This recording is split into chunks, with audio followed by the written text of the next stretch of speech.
ding dong கோயில் மணி நான் கேட்டேன்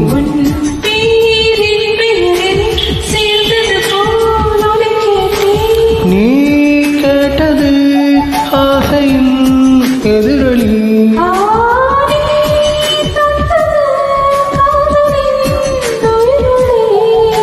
டிங்டாங் கோயில் மணி நான் கேட்டேன்